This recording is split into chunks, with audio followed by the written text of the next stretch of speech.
ಮಂದಿರ ನಿರ್ಮಾಣಕ್ಕೆ ಪ್ರಧಾನಮಂತ್ರಿ ಬರಬೇಕು ಅಂತ ಯೋಚನೆ ಮಾಡಿದ್ವಿ. ಅದರಂತೆ ದೇಶದಲ್ಲಿ ಮೊಟ್ಟ ಮೊದಲನೇ ಇಂಥ ದೊಡ್ಡ ವಿವಾದ ಇದ್ದಂಥ ಒಂದು ಸ್ಥಾನದ ಭೂಮಿ ಪೂಜೆಗೆ ಸ್ವತಃ ಪ್ರಧಾನಮಂತ್ರಿಗಳು ಬಂದರು, ಸಂಪೂರ್ಣ ನತಮಸ್ತಕಾದರು. ಇದು ಭಾರತದ ಇತಿಹಾಸಕ್ಕೊಂದು ಮೈಲುಗಲ್ಲು. ಇಲ್ಲಿವರೆಗೆ ಯಾವ ಪ್ರಧಾನಮಂತ್ರಿನೂ ದೇವಸ್ಥಾನದ ಉದ್ಘಾಟನೆಗೆ ಬರೋದು ಅಥವಾ ದೇವಸ್ಥಾನದ ಭೂಮಿ ಪೂಜೆಗೆ ಬರೋದು ಯಾರೂ ಮಾಡಿಲ್ಲ. ಇವರು ಬಂದರು, ಸಾಷ್ಟಾಂಗ ನಮಸ್ಕಾರ ಹಾಕಿದರು ಮತ್ತು ಸ್ವತಃ ಭೂಮಿ ಪೂಜೆ ಮಾಡಿದರು. ದೇಶದಿಂದ ಸುಮಾರೊಂದು 175 ಜನ ಸಂತರನ್ನು ಕರೆದಿದ್ವಿ, ಬಾಕಿಯವ್ರನ್ನ ಕರೆದಿರಲಿಲ್ಲ, ಕೊರೋನಾ ಇತ್ತು. ಕರ್ನಾಟಕದಿಂದ ನಮ್ಮ ಇವ್ರು ಬಂದಿದ್ದರು, ಮಾದಿಗ ಚೆನ್ನಯ್ಯ ಸ್ವಾಮಿಗಳು ಬಂದಿದ್ದರು, ಪೇಜಾವರ ಸ್ವಾಮಿಗಳಂತೂ ಇದ್ದರು, ಅವರೇ ಟ್ರಸ್ಟಿನೇ ಇದ್ದಾರೆ. ಬಹುಶಃ ಇನ್ನೊಬ್ರು ಯಾರು ಬಂದಿದ್ದರು, 3 ಜನ ಕಾಣಿಸುತ್ತೆ. ಆದಿಚುಂಚನಗಿರಿ ಸ್ವಾಮಿಗಳು ಬಂದಿದ್ದರು, ಕರೆಕ್ಟ್. ಒಂದು 175 ಜನರನ್ನ ಕರೆದಿದ್ವಿ, ಒಂದು 30-40 ಜನ ಗಣ್ಯರನ್ನು ಕರೆದಿದ್ವಿ. ಸಭೆ ಆಯಿತು, ಭೂಮಿ ಪೂಜೆ ಆಯಿತು, ಸಂಘದ ಸರಸಂಘ ಚಾಲಕರಿದ್ದರು, ಸಂತರ ಉಪಸ್ಥಿತಿಯಲ್ಲಿ ಭೂಮಿ ಪೂಜೆ ಆಯಿತು. ಅದಾದಮೇಲೆ ಈ ನಿರ್ಮಾಣದ ಕೆಲಸ ಶುರುವಾಯಿತು. ನಿರ್ಮಾಣದಲ್ಲಿ ಭೂಮಿ ಇಲ್ಲಿದು ಗಟ್ಟಿ ಇಲ್ಲ, ಇದು ಮರಳು ಮಿಶ್ರಿತ ಮಣ್ಣು, ತಾಕತ್ತಿಲ್ಲ ಭೂಮಿಗೆ, ಫಲವತ್ತಾದ ಭೂಮಿ, ಅಗದ್ರೆ ನೀರು ಬರುತ್ತೆ ಒಂದು 20 ಅಡಿ ಕೆಳಗೆ ಹೋದರೆ. ಹೀಗಾಗಿ ಈ ಕೆಳಗಡೆ ನೆಲ ಇದಕ್ಕೆ ಪೈಲ್ ಫೌಂಡೇಶನ್ ಅಂತ ಮಾಡಿದರು, ಪಿಲ್ಲರ್ ಹಾಕಿ ಮಾಡ್ತಾರಲ್ಲ, ಅದು ನಡೆಯೋದಿಲ್ಲ ಅಂತ ಹೇಳಿದ್ರು. ಅದರ ಪರಿಣಾಮವಾಗಿ ಈ ಭೂಮಿಯನ್ನು ಅಗಿಬೇಕು ಅಂತ ನಿಶ್ಚಯ ಆಯಿತು. ಹೈದರಾಬಾದ್ನಲ್ಲಿ ಒಂದು NGR ಅಂತ ಒಂದು ಸಂಸ್ಥೆ ಇದೆ, ಜಿಯಾಲಜಿಕಲ್ ಸಂಸ್ಥೆ, ಕೇಂದ್ರ ಸರ್ಕಾರದ. ಅದು ಬಂದು ರಾಡಾರ್ ಯಂತ್ರದ ಮೂಲಕ ನೋಡಿ 10 ಮೀಟ್ರ್ವರೆಗೆ ನೀವು ಮಣ್ಣನ್ನು ತೆಗೆದು ಬಿಡಿ ಅಂತ ಹೇಳ್ತಾರೆ. ಅವರ ಸಲಹೆಯಂತೆ ನಾವು ಇನ್ನೂ 2 ಮೀಟ್ರ್ ಕೆಳಗೆ ಹೋಗಿ 12 ಮೀಟ್ರ್ ಅಂದರೆ 40 ಫೀಟು, ಒಂದು 5 ಎಕರೆ ಜಾಗವನ್ನು 40 ಫೀಟ್ ಮಣ್ಣು ತೆಗೆದುಬಿಟ್ವಿ. ದೊಡ್ಡ ಕೆರೆ, 5 ಎಕರೆ ಒಂದು ದೊಡ್ಡ ಕೆರೆ, 40 ಅಡಿ ಆಳದ್ದು, ಅಷ್ಟು ಕೆರೆ ಮಾಡಿದ್ವಿ. ಗರ್ಭಗೃಹ ಎಲ್ಲಿದೆಯಲ್ಲ, ಆ ಪೈಪ್ ಇತ್ತಲ್ಲ, ಆ ಜಾಗ 100x100 ಅದಷ್ಟನ್ನು ಇನ್ನೂ 7 ಫೀಟ್ ಕೆಳಗಡೆ ಹೋದ್ವಿ, 47 ಫೀಟ್ ಕೆಳಗೆ ಹೋದ್ವಿ. ಆ ರೀತಿ ಒಂದು ದೊಡ್ಡ ಕೆರೆ ಮಾಡಿ ಅದಾದಮೇಲೆ ಕೆಲಿಂದ ಮೇಲೆ ಕಟ್ಕೊಂಡ್ಬಂದ್ವಿ. ಮೊದಲನೇದಾಗಿ ಇಡೀ ದೇವಸ್ಥಾನದಲ್ಲಿ ಎಲ್ಲೂ ಸಹ ಕಬ್ಬಣ ಇಲ್ಲ, 1 ಇಂಚು ಕಬ್ಬಣನೂ ಅದರೊಳಗಿಲ್ಲ, 1 ಗ್ರಾಮ್ ಕಬ್ಬಣನೂ ಇಲ್ಲ. ಸ್ವಲ್ಪ ಭೂಮಿ ಒಳಗಡೆ ಸಿಮೆಂಟ್ ಇದೆ, ಭೂಮಿ ಮೇಲ್ಗಡೆ ಸಿಮೆಂಟು ಇಲ್ಲ, ಕಲ್ಲು ಮಾತ್ರ. ಕಲ್ಲಿನ ಜಾಯಿಂಟ್ ಹಾಕ್ಲಿಕ್ಕೆ ವೈಟ್ ಸಿಮೆಂಟು ಒಂದು ಸ್ವಲ್ಪ 1% ಅನ್ಬೋದು, ಅಷ್ಟು ಉಪಯೋಗ ಮಾಡಿದ್ವಿ. ಅದು ಇಲ್ಲ ಅಂದರೂ ಏನು ಸಮಸ್ಯೆ ಇಲ್ಲ, ಯಾಕೆಂದರೆ ಅದು ಕಲ್ಲನ್ನು ಹೀಗಿಟ್ಟ ಮೇಲೆ ಸ್ವಲ್ಪ ಗ್ಯಾಪ್ ಇರುತ್ತಲ್ಲ, ಗ್ಯಾಪ್ ತುಂಬಲಿಕ್ಕೆ ಸ್ವಲ್ಪ ಹಾಕಿದ್ದು ಸಿಮೆಂಟು. ಅದು ನಾಳೆ ಮಣ್ಣಾದ್ರೂ ಗ್ಯಾಪ್ ತುಂಬ್ಕೊಳ್ಳುತ್ತೆ, ಅಷ್ಟೇ, ಸಮಸ್ಯೆ ಏನಿಲ್ಲ. ಆ ಥರದ ಯೋಜನೆ ಒಳಗೆ ಇಡೀ ಬಿಲ್ಡಿಂಗನ್ನು ಈಗ ಕಟ್ಟಿದ್ದೀವಿ. ನಮಗೆಲ್ಲ ಗೊತ್ತಿದೆ, ಕೆಳಗಡೆ 40 ಅಡಿಯಷ್ಟು ಮಣ್ಣನ್ನು ನಾವು ಸಿಮೆಂಟ್ನಿಂದ ತುಂಬಿದ್ದೀವಿ. ಸಿಮೆಂಟ್ನೊಳಗೆ ಸಿಮೆಂಟ್ ಇದೆ, ಮರಳಿದೆ, ಅದಾದಮೇಲೆ ಕಡಿ ಇದೆ, ಒಂದು ಕೆಮಿಕಲ್ ಇದೆ, ಅದಾದಮೇಲೆ ಸ್ಟೋನ್ ಡಸ್ಟ್ ಇದೆ. ಈಗೆಲ್ಲ ಕಲ್ಲಿನಿಂದಲೇ ಒಡೆದು ಅದ್ರ ಮೂಲಕ ಉಸುಕು ಮಾಡ್ತಾರೆ, ಸ್ಯಾಂಡ್. ಅದು ಸಹ ಅದರೊಳಗೆ ಸ್ಟೋನ್ ಡಸ್ಟ್ ಅಂತ ಬರುತ್ತೆ, ಅಂದರೆ ಪೌಡರ್. ಆ ಪೌಡರ್ನು ಇದಕ್ಕೆ ಮಿಕ್ಸ್ ಮಾಡಿದ ಮೇಲೆ ಅದರದ್ದೊಂದು ಮಿಶ್ರಣವನ್ನು ಹಾಕಿ 1 ಫೀಟ್ ಲೇಯರ್ ಹಾಕಿದ ಮೇಲೆ ರೋಲ್ ಮಾಡ್ತಾ ಹೋದ್ವಿ. 56 ಲೇಯರನ್ನು ನಾವು ಹಾಕಿದ್ದೀವಿ. ಅದ್ರ ಮೇಲ್ಗಡೆ ಒಂದು 5 ಅಡಿ ಕಾಂಕ್ರೀಟ್ ಹಾಕಿದ್ವಿ ಪೂರ ಟೋಟಲಿ. ಅದಾದಮೇಲೆ ಕರ್ನಾಟಕದ ಬೆಂಗಳೂರಿನ ಗ್ರನೇಟನ್ನು ಹಾಕಿದ್ವಿ, ಸಾದಹಳ್ಳಿ ಗ್ರನೇಟ್ ಅಂತ ಹೇಳ್ತಾರೆ. ಸೊ ಆ ಗ್ರನೇಟನ್ನು ಹಾಕಿದ್ವಿ. ಅಲ್ಲಿ ಬಿಳೆ ಬಣ್ಣದ ಕಾಣಿಸ್ತಿತ್ತಲ್ಲ, ಅದು ಗ್ರನೇಟ್, ಅದು ಕರ್ನಾಟಕದ ಗ್ರನೇಟ್. 17,000 ಕಲ್ಲನ್ನು ಹಾಕಿದ್ದೀವಿ. 5 ಅಡಿ ಉದ್ದ, 2.5 ಅಡಿ ಅಗಲ, 3 ಅಡಿ ದಪ್ಪ, ಆ ಥರದ 17,500 ಕಲ್ಲನ್ನು ಹಾಕಿದ್ವಿ. ಅಷ್ಟು ಕಲ್ಲನ್ನು ಹಾಕಿ ಒಂದ್ರ ಮೇಲೆ ಒಂದು ಲಾಕಿಂಗ್ ಸಿಸ್ಟಮ್ನಲ್ಲಿ ಇಡ್ತಾ ಬಂದಿದ್ವಿ. ಅದು ಮುಗಿದ ಮೇಲೆ ಈ ಬನ್ಸಿ ಪಹಾಡ್ಪುರ ಕಲ್ಲು ಶುರುವಾಗಿದೆ, ನೀವೆಲ್ಲ ನೋಡ್ಕೊಂಡು ಬಂದಿದ್ದೀವಿ. ಇದಿಷ್ಟು ಈ ರಚನೆಗೆ ಸಂಬಂಧಪಟ್ಟಿದ್ದು. ಇದ್ರದ್ದೊಂದು 3-4 ವಿಶೇಷತೆ ಹೇಳಿ ನಾನು ಮುಗಿಸ್ತೀನಿ, ಆಮೇಲೆ ನಿಮ್ಗೆ ಏನಾದ್ರು ಕೇಳೋದಿದ್ರೆ ಕೇಳಿ. ಮೊದಲನೇದು ಅಂದರೆ ಇದು ಪ್ರಾಚೀನ ಪರಂಪರೆಯ, ಪ್ರಾಚೀನ ಶೈಲಿಯ ಮಂದಿರ. ಇದರ ಆರ್ಕಿಟೆಕ್ಟ್, ಶಿಲ್ಪಿ ಯಾರು ಅಂದರೆ ಅಹಮದಾಬಾದ್ನಲ್ಲಿ ಸೋಮನಾಥ್ ಮಂದಿರವನ್ನು ಕಟ್ಟಿದ ಪರಂಪರೆಯ CB ಸೋಂಪುರ ಅಂತ. ಸೋಮನಾಥ್ ಮಂದಿರವನ್ನು ಇವರು ದಾದಾ ಕಟ್ಟಿದ್ರು, ಅಜ್ಜ. ಇವರು ಈ ದೇವಸ್ಥಾನವನ್ನು ಅಶೋಕ್ ಸಿಂಗಲ್ ಇದ್ದಾಗ ಇವ್ರ ಹೆಸರನ್ನು ನಿಶ್ಚಯ ಮಾಡಿದರು. ಅವರೇ ಮೊದಲಿನ ಪ್ರಾರೂಪ ನಾವೆಲ್ಲ ನೋಡಿದ್ವಲ್ಲ ಅದು ಕೊಟ್ಟರು. ಈಗ ಸ್ವಲ್ಪ ದೊಡ್ಡದಾಗಿದೆ. ಅದರ ರಚನೆ, ನಿರ್ಮಾಣದ ಕಲ್ಪನೆ ಎಲ್ಲ ಅವ್ರದ್ದು. ಸೊ ಶಿಲ್ಪಿ ಅವರು. ಎರಡನೇದಾಗಿ ಮಂದಿರ ನಿರ್ಮಾಣ ಮಾಡುವ ಕಾಂಟ್ರಾಕ್ಟು ದೇಶದ ಪ್ರಸಿದ್ಧ ನಿರ್ಮಾಣ ಸಂಸ್ಥೆ L&T. ದುಡ್ಡು ಕೊಡ್ತೀವಿ, ಫ್ರೀ ಏನಲ್ಲ, ಅವ್ರಿಗೆ ಪ್ರಾಫಿಟು ಕೊಡ್ತೀವಿ 14%. ಆದರೆ ಒಟ್ಟಿನಲ್ಲಿ ನಿರ್ಮಾಣ ಮಾಡೋದು ಅವ್ರದ್ದು. ಅವ್ರ ಹತ್ರ ಮ್ಯಾನ್ ಪವರ್ ಇದೆ, ಮಷಿನ್ ಪವರ್ ಇದೆ, ಏನು ಬೇಕಾದರೂ ಮಾಡೋ ತಾಕತ್ತಿದೆ. ಆ ದೊಡ್ಡ ಕಂಪ್ನಿಗೆ ಈ ಕೆಲಸ ಕೊಟ್ಟಿದ್ದೀವಿ. ಮೂರನೇದು L&T ಸರಿಯಾಗಿ ಕೆಲಸ ಮಾಡ್ತಾ ಇದೆಯಲ್ಲ ನೋಡೋದು, ಮತ್ತು ಅವ್ರು ಬಿಲ್ ಸರಿಯಾಗಿ ಮಾಡಿದಾರಲ್ಲ ನೋಡೋದು. ಬಿಲ್ ಭಾಳ ಮಹತ್ವದ್ದು. 10 ರೂಪಾಯಿ ಬಿಲ್ 20 ರೂಪಾಯಿ ತೊಗೋಬಾರ್ದು. ನಮಗೇನು ಗೊತ್ತಾಗುತ್ತೆ, ಅದಕ್ಕೆ ಒಂದು ಇಂಜಿನಿಯರಿಂಗ್ ಸಂಸ್ಥೆ ಇದೆ ಟಾಟಾ ಅಂತ. ನಮ್ಮ ದೇಶದಲ್ಲಿ ಟಾಟಾ ಅಂದರೆ ಕ್ವಾಲಿಟಿ ಅಂತ, ಟಾಟಾ ಅಂದರೆ ದೇಶಭಕ್ತಿ ಅಂತ. ದೇಶಭಕ್ತಿಗೆ ಇನ್ನೊಂದು ಹೆಸರು ಟಾಟಾ, ನಮಗೆ ಗೊತ್ತಾಗತ್ತೆ. L&T ಮತ್ತು ಟಾಟಾ ಎರಡು ಅಕ್ಕಪಕ್ಕದಲ್ಲಿದೆ. ಇವ್ರ ನಡವಳಿಕೆ ಭಾಳ ಅಂತರ ಇದೆ. ಟಾಟಾ ಎಥಿಕ್ಸ್, ಪ್ರತಿಯೊಂದನ್ನು ಎಥಿಕ್ಸಿಂದ ನೋಡುತ್ತೆ. L&T ಜನರಲ್ ಕಂಪ್ನಿ ಇದ್ದಂಗೆ, ಜನ ವ್ಯಾಪಾರ ಮಾಡ್ತಾರಲ್ಲ ಹಂಗೆ ಅದೊಂದು ವ್ಯಾಪಾರಿ ಸಂಸ್ಥೆ. ಟಾಟಾ ಹಂಗಲ್ಲ, ಎಲ್ಲೋ ಹೋದರೆ ನಮ್ಮ ಜೊತೆಗೆ ಬಂದರೆ ಅವ್ರು ಹೇಳ್ತಾರೆ ನೀವು ನಮ್ಮ ಟಿಕೆಟ್ ತೆಗಿಬೇಡಿ, ನಮ್ಮ ಟಿಕೆಟ್ ನಾವು ತೆಗಿತೀವಿ ಅಂತಾರೆ. ಒಟ್ಟಿಗೆಲ್ಲರೂ ಉಳ್ಕೊಂಡ್ರೆ ಅದ್ರ ಬಿಲ್ ನಾವು ಕೊಡ್ತೀವಿ ಅಂತಾರೆ, ನೀವು ನಮ್ಮ ಬಿಲ್ ಕೊಡೋ ಹಂಗಿಲ್ಲ ಅಂತಾರೆ. ಇಷ್ಟರ ಮಟ್ಟಿಗೆ ಅವ್ರು ಪರ್ಟಿಕ್ಯುಲರ್, ಅವ್ರಿಗೆ ಮೇಲಿಂದ ಇನ್ಸ್ಟ್ರಕ್ಷನ್ ಇದೆ. ಮತ್ತು ಅವ್ರ ಕಲ್ಪನೆ ಏನಂದರೆ ಎಷ್ಟು ದುಡ್ಡು ನಾವು ಒಂದು 3% ಕೊಡ್ತೀವಿ ಅವರಿಗೆ. ಅದರೊಳಗೆ ಆಲ್ರೆಡಿ 5 ಕೋಟಿ ರೂಪಾಯಿನ ಅವರು ಚಂದ್ರಶೇಖರ್ ಅವರು ಅಂದರೆ ಟಾಟಾ ಕಂಪನಿಯ ಮುಖ್ಯಸ್ಥರು ನಮ್ಗೆ ಕೊಟ್ಬಿಟ್ಟಿದ್ದಾರೆ, ಡೊನೇಟ್ ಮಾಡಿಬಿಟ್ಟಿದ್ದಾರೆ. ನಾವೇನು ಕೊಡ್ತೀವೋ ಅದನ್ನು ಇನ್ನೊಂದು ರೂಪದಲ್ಲಿ ಕೊಡ್ತಾರೆ, ಫ್ರೀ ಒಂದು ರೀತಿಯಲ್ಲಿ ಅರ್ಥದಲ್ಲಿ. ನಡವಳಿಕೆ ಇಷ್ಟು ಚೆನ್ನಾಗಿದೆ. ಸೊ ಅಂಥ ಟಾಟಾ ಕಂಪನಿಗೆ ನಾವು ಸೂಪರ್ವಿಷನ್ ಕೆಲಸ ಕೊಟ್ಟಿದ್ದೀವಿ. ಅಂದರೆ L&T ಮಾಡುವ ಬಿಲ್ಲನ್ನು ಸೋಸಿ ನೋಡಿ ಅಳದು ಸುರಿದು ಬಿಲ್ ಮಾಡೋ ಕೆಲಸ ಅವ್ರದ್ದು. ಕೆಲಸ ಸರಿಯಾಗಿದೆಯೋ ಅಂತ ನೋಡೋ ಕೆಲಸ ಅವ್ರದ್ದು.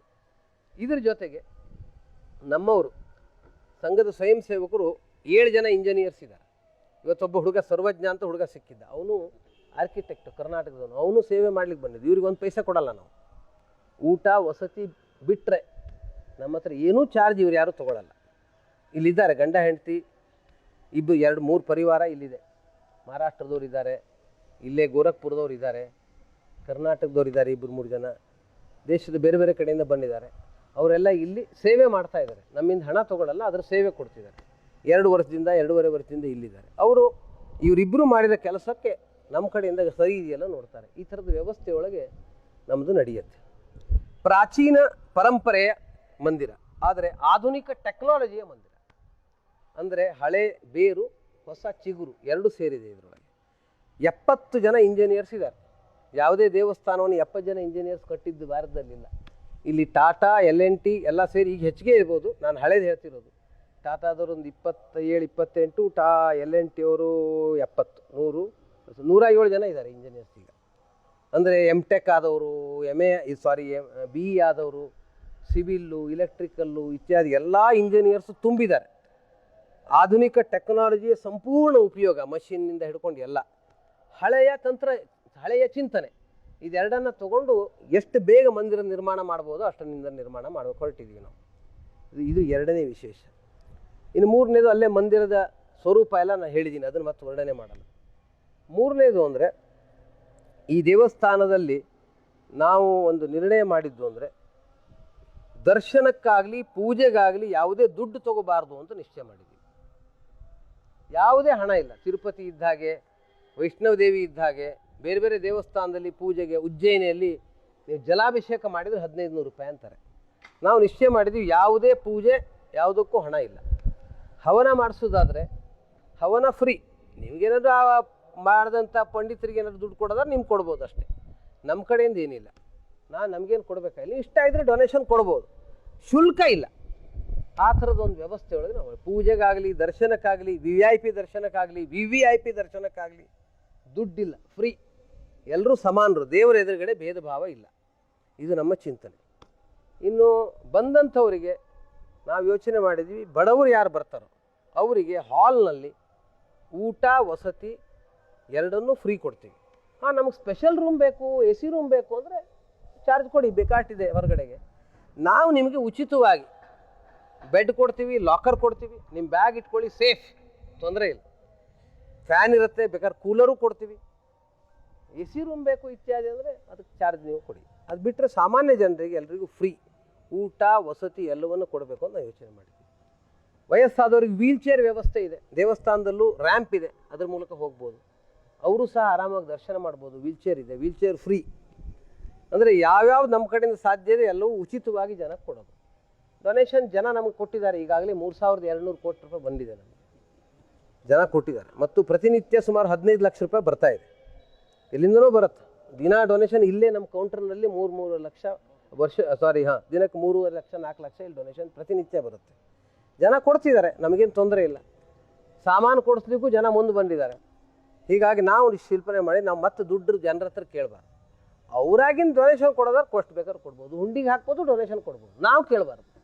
ಇದು ನಮ್ಮ ಕಲ್ಪನೆ ಇಟ್ಕೊಂಡು ನಾವು ಕೆಲಸವನ್ನು ಮಾಡ್ತೀವಿ. ಇನ್ನೊಂದು ವಿಶೇಷ ಅಂದರೆ ಎಲ್ಲವೂ ಡಿಜಿಟಲ್ ವ್ಯವಸ್ಥೆಯೊಳಗೆ ನಮ್ಮ ನಡೆಯುತ್ತೆ. ನಮ್ಮ ರಸೀದಿ ಹ್ಯಾಂಡ್ಮೇಡ್ ರಸೀದಿ ಇಲ್ಲ. ನಾಳೆ ಆರೋಪ ಮಾಡೋಂಗಿಲ್ಲ. ನೀವು ಮೇಲೆ 500 ರೂಪಾಯಿ ಬರೆದಿದ್ರಿ, ಒಳಗಡೆ ಎಷ್ಟು ಬರೆದಿದ್ದಾರೆ ನಮ್ಗೆ ಗೊತ್ತಿಲ್ಲ ಅಂತ ಹೇಳೋಂಗಿಲ್ಲ. ಕಂಪ್ಯೂಟರೈಸ್ಡ್ ರಸೀದಿ, ಆನ್ಲೈನ್ ವ್ಯವಸ್ಥೆ. ನೀವು ರಿಜಿಸ್ಟರ್ ಆದ ಕೂಡಲೇ ಅದಕ್ಕೆ ID ಮೂಲಕ ನಿಮಗೆ ಪ್ರಿಂಟೌಟ್ ನಿಮಗೆ ಸಿಗುತ್ತೆ. ಅದೇ ಕಂಪ್ಯೂಟರ್ ವ್ಯವಸ್ಥೆಯೊಳಗೆ ನಮಗೆ ಹಣ ಎಷ್ಟು ಬಂದಿದೆ ಅಂತ ಗೊತ್ತಾಗುತ್ತೆ ರಾತ್ರಿ. ಎಲ್ಲ ಆನ್ಲೈನ್. ಇದು ಒಂದು. ಎರಡನೇದು, ಯಾವುದೇ ಪೇಮೆಂಟು 5,000 ರೂಪಾಯಿಗಿಂತ ಹೆಚ್ಚು ಕ್ಯಾಶ್ ಪೇಮೆಂಟ್ ಇಲ್ಲ. ತರಕಾರಿ ತಂದ್ವಿ, ಹಾಲು ತಂದ್ವಿ, ಸಣ್ಣ ಪುಟ್ಟ ತಂದ್ವಿ, ಅಲ್ಲೆಲ್ಲ ಏನು ಮಾಡೋಕ್ಕಾಗಲ್ಲ. ಅದು ಬಿಟ್ಟರೆ 5,000 ರೂಪಾಯಿ ಮೇಲೆ ಯಾವುದನ್ನೂ ನಾವು ಇದರಿಂದ ಕೊಡಲ್ಲ. ಎಲ್ಲವೂ ಅಕೌಂಟ್ ಮೂಲಕ ಕೊಡ್ತೀವಿ. ಇದು ಎರಡನೇದು. ಮೂರನೇದು, ಜಮೀನು ಖರೀದಿ ಇರ್ಬೋದು ಅಥವಾ ವಸ್ತು ತೊರೆದಿರ್ಬೋದು, ಸರ್ಕಾರಕ್ಕೆ ಟೊಪ್ಪಿಗೆ ಹಾಕುವ ಯಾವುದೇ ಕೆಲಸ ನಾವು ಮಾಡಲ್ಲ. ಭೂಮಿ ಖರೀದಿ ಮಾಡಬೇಕು, ಭೂಮಿಯ ಬೆಲೆ ಇದಕ್ಕೆ 1 ಕೋಟಿ ಇದೆ, ಇವ್ರಿಗೆ 1 ಕೋಟಿ ಕೊಡ್ತಾ ಇದ್ದೀವಿ ನಾವು, 1 ಕೋಟಿ ಅಂತಲೇ ಬರಿತೀವಿ. 50 ಲಕ್ಷ ಅಂತ ಬರೆಯೋದು, 50 ಲಕ್ಷ ಕ್ಯಾಶ್ ಕೊಡೋದು. ಯಾಕೆ ನಮ್ಮ ಹತ್ರ ಕ್ಯಾಶ್ ಇಲ್ಲವೇ ಇಲ್ಲ. ಏನಾದರೂ ಕೊಡೋದು ನಾವು ಅಕೌಂಟಿಂದ ಕೊಡಬೇಕು. ಚಕ್ರವರ್ತಿ ಸೀಲುಬೆಲೆ ಅವ್ರ ಹತ್ರ ಜಾಗ ತೊಗೊಂಡಿದ್ದೀವಿ 1 ಎಕರೆ, 1 ಕೋಟಿ ಕೊಡಬೇಕು. 1 ಕೋಟಿ ಅಂತ ಬರಿತೀವಿ, 1 ಕೋಟಿ ಕೊಡ್ತೀವಿ. 8% ಟ್ಯಾಕ್ಸ್ ಇದೆ, ಟ್ಯಾಕ್ಸ್ ತುಂಬ್ತೀವಿ. GST ತುಂಬ್ತೀವಿ. ಯಾವುದೇ ಬಿಲ್ಲು GST ಇಲ್ಲದೆ ಇರುವಂಥ ಬಿಲ್ ನಾವು ತೊಗೊಳ್ಳೋದೇ ಇಲ್ಲ. ಯಾವುದೇ ಬಿಲ್ ಫಸ್ಟ್ GST ಕಟ್ಟು, ಆಮೇಲೆ ಒಂದು ನಾವು ದುಡ್ಡು ಕೊಡಬೇಕಾದ್ರೂ ಫಸ್ಟ್ GST ಬಿಲ್ ಮಾಡು, GST ಕಟ್ಟು ಬಾ, ಕಟ್ಟಿದ ಮೇಲೆ ನಮ್ಗೆ ಸರ್ಟಿಫಿಕೇಟ್ ಕೊಡು, ನಿಂಗೆ ದುಡ್ಡು ಕೊಡ್ತೀವಿ ಅಂತೀವಿ. ಹೀಗಾಗಿ ನಮ್ಮ ಹತ್ರ ಯಾರೋ ದುಡ್ಡು ತೊಗೊಂಡು GST ಟೊಪ್ಪಿಗೆ ಹಾಕ್ತಾನೆ ಸಾಧ್ಯನೇ ಇಲ್ಲ. ಸೊ ಅವ್ನು GST ಬಿಲ್ ಮಾಡಿಬಿಡ್ತೀವಿ ನಾವು. GST ಬಿಲ್ ಆದಮೇಲೆ ಅವ್ರು GST ಕಟ್ಟಬೇಕು. ಫಸ್ಟು ಕಟ್ಟಿದ ಮೇಲೆ ಕಟ್ಟಿದ ಸರ್ಟಿಫಿಕೇಟ್ ನಮ್ಗೆ ಕೊಡಬೇಕು, ನಾವು ಬಿಲ್ ಕೊಡ್ತೀವಿ, ಅವ್ರಿಗೆ ದುಡ್ಡು ಕೊಡ್ತೀವಿ. ಈ ಥರ ಸರ್ಕಾರಕ್ಕೆ ಯಾವುದೇ ಟೋಪಿಗೆ ಹಾಕುವ ವ್ಯವಸ್ಥೆ ಇಲ್ಲ.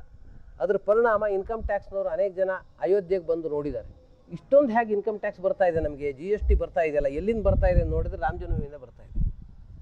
ಜಮೀನು ವ್ಯವಹಾರದಲ್ಲಿ ಮ್ಯಾಕ್ಸಿಮಮ್ ದುಡ್ಡು ನಮ್ಗೆ ಬರ್ತಾ ಇದೆಯಲ್ಲ ನೋಡಿದ್ರೆ ರಾಮಜನ್ಮಭೂಮಿಯಿಂದ ಬರ್ತಾ ಇದೆ. ಯಾಕೆ ಅಂದರೆ ನಾವು ಸುಳ್ಳು ಹೇಳಲ್ಲ. ಏನು ಹೇಳ್ತೀವೋ ಅದನ್ನು ಮಾಡ್ತೀವಿ, ಏನು ಕೊಡ್ತೀವೋ ಅದನ್ನು ಬರಿತೀವಿ, ಏನು ಬರಿತೀವೋ ಅದನ್ನು ಕೊಡ್ತೀವಿ. ಈ ಥರದೊಂದು ಸಿಸ್ಟಮ್ ಮಾಡಿದ್ವಿ. ಮತ್ತು ನಮ್ಮ ಅಕೌಂಟಲ್ಲಿ ಯಾರೋ ಬೇರೆಯವರು ದುಡ್ಡು ತೊಗೊಳಕ್ಕಾಗಲ್ಲ. ಯಾಕೆಂದರೆ ದುಡ್ಡು ಹಾಕುವ ಅಕೌಂಟ್ ಬೇರೆ, ತೆಗೆಯುವ ಅಕೌಂಟ್ ಬೇರೆ. ನಮ್ಮದು ಚೆಕ್ ಬುಕ್ ಇಲ್ಲ ನಮ್ಮ ಹತ್ರ, ನೋ ಚೆಕ್ ಬುಕ್ ಅಕೌಂಟ್. ಈ ಅಕೌಂಟಿಗೆ ಜನ ಹಣ ಜಮಾ ಮಾಡ್ತಾರೆ, ಈ ಅಕೌಂಟಿಂದ ಖರ್ಚು ಮಾಡ್ತೀವಿ. ಇದರಿಂದ ಎಷ್ಟು ಅವಶ್ಯಕತೆ ಇದೆ ಅಷ್ಟೇ ಟ್ರಾನ್ಸ್ಫರ್ ಮಾಡ್ತೀವಿ. ನಾಳೆ 1 ಕೋಟಿ ರೂಪಾಯಿ ಇಲ್ಲಿಂದ ಹಣ ಕೊಡಬೇಕು ಅಂದರೆ ಇದಕ್ಕೆ 1 ಕೋಟಿ ರೂಪಾಯಿ ಟ್ರಾನ್ಸ್ಫರ್ ಮಾಡ್ತೀವಿ, ಅದು ಬಿಲ್ ಪೇಮೆಂಟ್ ಆಗುತ್ತೆ. ಇಲ್ಲ ಅಂದರೆ 10-20 ಲಕ್ಷ ಅದರೊಳಗೆ ಇರ್ಬೋದು ಅಷ್ಟೇ. ನಮ್ಗೆ ಯಾರೂ ಮೋಸ ಮಾಡೋಕ್ಕಾಗಲ್ಲ, ದುಡ್ಡು ತೆಗಿಯೋಕ್ಕಾಗಲ್ಲ. ಯಾಕೆಂದರೆ ಈ ನಂಬರ್ ಗೊತ್ತು ಅವರಿಗೆ, ಈ ನಂಬರ್ ಯಾರಿಗೂ ಗೊತ್ತಿಲ್ಲ. ಈಗ ಹಣ ತೆಗಿಯೋಕ್ಕಾಗಲಿ ಇವತ್ತೆಲ್ಲ ಇದೆಯಲ್ಲ ಕಳ್ತನ ಮಾಡೋದು, ಅದು ಯಾವುದು ನಮ್ಮ ಹತ್ರ ಮಾಡೋಕ್ಕಾಗಲ್ಲ. ಇಷ್ಟು ಪಕ್ಕಾ ವ್ಯವಸ್ಥೆ ನಾವು ಮಾಡಿದ್ದೀವಿ. ನಮ್ಮ ಹತ್ರ ಇಡೀ ದೇಶದ ಪ್ರಸಿದ್ಧ ಚಾರ್ಟರ್ಡ್ ಅಕೌಂಟೆಂಟ್ ನಮ್ಮ ಆಡಿಟ್ ಮಾಡ್ತಾರೆ. ಅವ್ರು ಏನು ಹೇಳ್ತಾರೆ ಅಷ್ಟನ್ನು 100% ಪಾಲನೆ ಮಾಡ್ತೀವಿ. ಇದ್ರ ಮೇಲುಗಡೆಗೆ ನಾವೇ ಕೇಂದ್ರ ಸರ್ಕಾರಕ್ಕೆ ಬರೆದು, ಕೇಂದ್ರ ಸರ್ಕಾರದ ಅಡಿಟ್ ಒಂದು ಡಿಪಾರ್ಟ್ಮೆಂಟ್ ಇದೆ, ಅದಕ್ಕೆ CAG ಅಂತ ಕರೀತಾರೆ. ಆ CAG ಕಂಟ್ರೋಲ್ ಆಫ್ ಅಕೌಂಟ್ಸ್ ಅವ್ರಿಗೆ ಹೇಳಿ ರಿಕ್ವೆಸ್ಟ್ ಮಾಡಿದ್ವಿ. ಅವ್ರು ವರ್ಷಕ್ಕೆ 2 ಸಲ 3 ಸಲ ಬರ್ತಾರೆ, ನಮ್ಮ ಅಡಿಟ್ ಮಾಡ್ತಾರೆ, ನಮ್ಗೆ ಸಲಹೆ ಕೊಡ್ತಾರೆ. ಆ ಸಲಹೆ ಕೊಟ್ಟಿದ್ರ ಆಧಾರದ ಮೇಲೆ 100% ಅದನ್ನು ಪಾಲನೆ ಮಾಡೋ ಪ್ರಯತ್ನ ಮಾಡ್ತೀವಿ. ನಾನು 100% ಪ್ರಯತ್ನ ಮಾಡ್ತೀವಿ ಅಂತ ಅದಕ್ಕೆ ಹೇಳ್ತೀನಿ. ಯಾಕೆಂದ್ರೆ 1-2% ಲೂಪ್ ಹೋಲ್ ಎಲ್ಲಾದರೂ ಬಂದೇ ಬರುತ್ತೆ. ನಾವು ಮಾಡಿದ್ರು ಪ್ರಯತ್ನ ಮಾಡಿದ್ಮೇಲೂ ಸ್ವಲ್ಪ ಆಗುತ್ತೆ. ಆದರೆ ಮ್ಯಾಕ್ಸಿಮಮ್ 100ಕ್ಕೆ 100ರಷ್ಟು ಪಾಲನೆ ಮಾಡುವ ಪ್ರಯತ್ನವನ್ನು ನಾವು ಮಾಡ್ತೀವಿ. ಇದಿಷ್ಟು ಒಟ್ಟು ನಮ್ಮ ದೇವಸ್ಥಾನದ ಬಗ್ಗೆ ನಮ್ಮ ಯೋಚನೆ, ಚಿಂತನೆ ಮತ್ತು ನಿರ್ಮಾಣದ ಕೆಲಸದ ಬಗ್ಗೆ ನಿಮ್ಮ ಗಮನಕ್ಕೆ ತಂದಿದ್ದೀನಿ. ಬರುವಂತಹ ಜನವರಿ 15ರ ನಂತರ, ಮಕರ ಸಂಕ್ರಮಣದ ನಂತರ 30ನೇ ತಾರೀಕು ಒಳಗಡೆಗೆ ಈ 15 ದಿನದ ಅವಧಿಯಲ್ಲಿ ಪ್ರಾಣ ಪ್ರತಿಷ್ಠೆ ಆಗುತ್ತೆ. ಗ್ರೌಂಡ್ ಫ್ಲೋರು ಪೂರ್ಣ ಮುಗಿಸ್ತೀವಿ. ಅದರ ಫ್ಲೋರಿಂಗು, ಇಲೆಕ್ಟ್ರಿಕಲ್ಲು, ಮೂರ್ತಿ ಕೆಲಸ ಎಲ್ಲ ಮುಗಿಸ್ತೀವಿ. ಫಸ್ಟ್ ಫ್ಲೋರು, ಸೆಕೆಂಡ್ ಫ್ಲೋರು ಕಲ್ಲಿಡುವ ಕೆಲಸ ಮುಗಿಯುತ್ತೆ. ಬಾಕಿ ಕೆಲಸ ಸ್ವಲ್ಪ ನಡೀತಾ ಇರ್ಬೋದು. 2024 ಡಿಸೆಂಬರಕ್ಕೆ ದೇವಸ್ಥಾನ, ಪರಕೋಟ, ಬಾಕಿ ಎಲ್ಲ ವ್ಯವಸ್ಥೆಗಳು ಅಂದರೆ ಇನ್ನೂ 1.5 ವರ್ಷದೊಳಗೆ ಎಲ್ಲ ಕೆಲಸ ಮುಗಿಸ್ಬೋದು ಅಂತ ನಾವು ಅಂದ್ಕೊಂಡಿದ್ದೀವಿ. ಮೂರ್ತಿ 3 ಜನ ಕೆತ್ತಾ ಇದ್ದಾರೆ.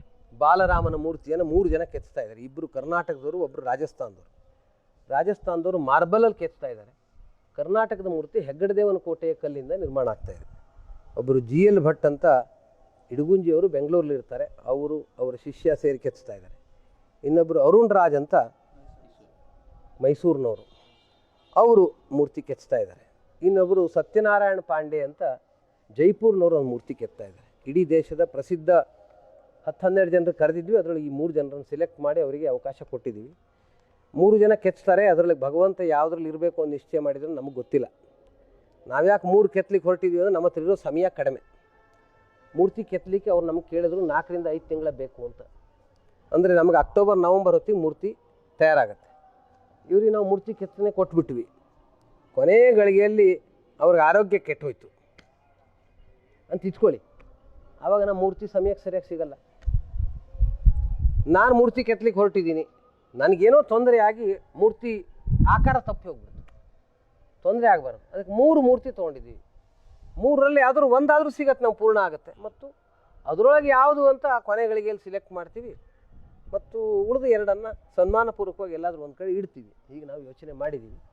ಒಟ್ಟಿನಲ್ಲಿ ಜನವರಿ 2024 15 ರಿಂದ 30 ಒಳಗಡೆಗೆ ಒಳ್ಳೆಯ ಮುಹೂರ್ತ 3-4 ಬಂದಿದೆ, ಇನ್ನೂ ಫೈನಲ್ ಆಗಿಲ್ಲ.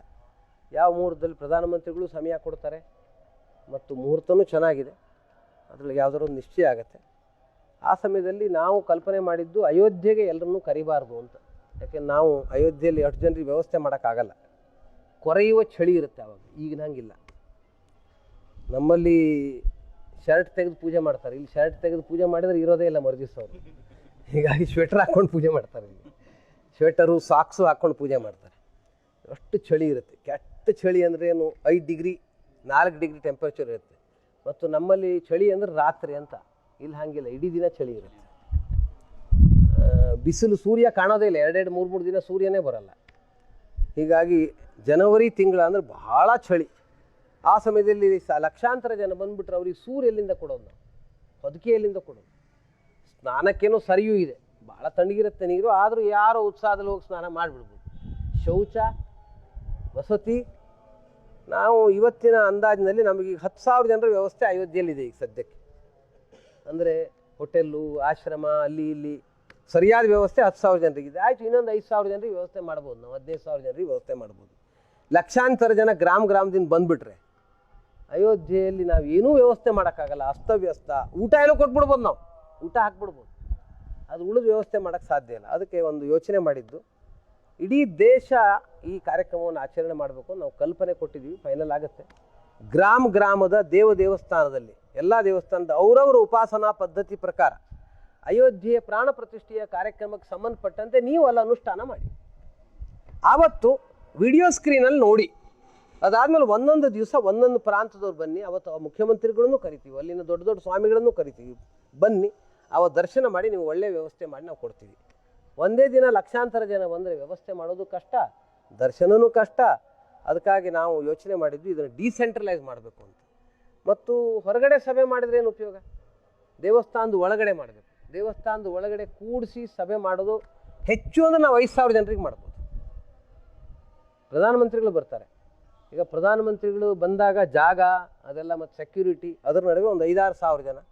ಅದರೊಳಗೆ ನಮ್ಮ ಅಂದಾಜು ಒಂದು 1,000 ಸನ್ಯಾಸಿಗಳನ್ನು ಕರಿಬೇಕು ಇಡೀ ದೇಶದಿಂದ ಅಂತ ಅಂದ್ಕೊಂಡಿದ್ದೀವಿ. ಅದರೊಳಗೆ ಎಲ್ಲ ಮತಪಂಥ ಸಂಪ್ರದಾಯದ ಸ್ವಾಮೀಜಿಗಳನ್ನು ಕರಿಬೇಕು. ದೇಶದಲ್ಲಿ ಒಂದು ಅಂದಾಜಿನಂತೆ ಒಂದು 175 ರೀತಿಯ ಉಪಾಸನಾ ಪದ್ಧತಿ ಇದೆ. ಜಾತಿ ಅಲ್ಲ, ಉಪಾಸನಾ ಪದ್ಧತಿ. ಆ ಉಪಾಸನಾ ಪದ್ಧತಿಯ ಎಲ್ಲ ಉಪಾಸನಾ ಪದ್ಧತಿಯವ್ರನ್ನ ಹುಡುಕಿ 1-2-3 ಜನ ಈ ಥರ ಕರಿಬೇಕು ಅಂತ ದೇಶದ ಬೇರೆ ಬೇರೆ ಕಡೆಯಿಂದ ಅಂತ ಅಂದ್ಕೊಂಡಿದ್ದೀವಿ. ಆ ರೀತಿ ನಾವು ಇನ್ವೈಟ್ ಮಾಡ್ತೀವಿ. ಅದರದ್ದೆಲ್ಲ ಸೂಚಿ ತಯಾರಾಗ್ತಾ ಇದೆ, ಪಟ್ಟಿ ತಯಾರಾಗ್ತಾ ಇದೆ.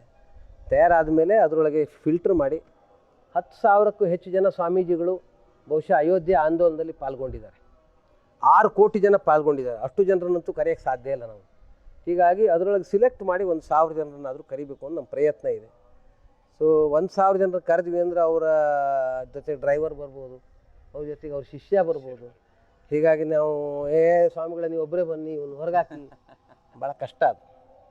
ಯುವಕರಿಗೆ ಹೇಳ್ಬೋದು, ವಯಸ್ಸಾದವರಿಗೆ ನಾವು ಗುರುಗಳೇ ತಮ್ಮ ಶಿಷ್ಯನ ಹೊರಗಿಡಿ ಅಂತ ಹೇಳೋಕ್ಕಾಗಲ್ಲ. ಸೊ ಅದಕ್ಕೆ ಇದೆಲ್ಲ ಅಂದಾಜು ಮಾಡಿ ನಾವು ಹೆಚ್ಚು ಅಂದರೆ 1,000 ಜನ ಸ್ವಾಮೀಜಿಗಳಿಗೆ ನಾವು ಕರಿಬೋದು. ದೇಶದಲ್ಲಿ ಲಕ್ಷಾಂತರ ಸನ್ಯಾಸಿಗಳಿದ್ದಾರೆ, ಅಷ್ಟು ಜನರಿಗಂತೂ ಕರೆಯೋಕ್ಕಾಗಲ್ಲ. ಅದಕ್ಕೆ ನಾವು ಯೋಚನೆ ಮಾಡಿ ಡಿಸೆಂಟ್ರಲೈಸ್ ಮಾಡಬೇಕು. ಆವಾಗ ಅದಾದ ಮೇಲೆ ಬರಲಿ, ದರ್ಶನ ಮಾಡಲಿ. 1,00,000 ಜನ ಬಂದರೆ ನಾವು ಆರಾಮಾಗಿ ವ್ಯವಸ್ಥೆ ಮಾಡ್ಬೋದು. ಅದಕ್ಕಿಂತ ಹೆಚ್ಚು ಬಂದರೆ ಕಷ್ಟ. ಇಷ್ಟು ನಮ್ಮ ಯೋಚನೆ ಆಗಿದೆ.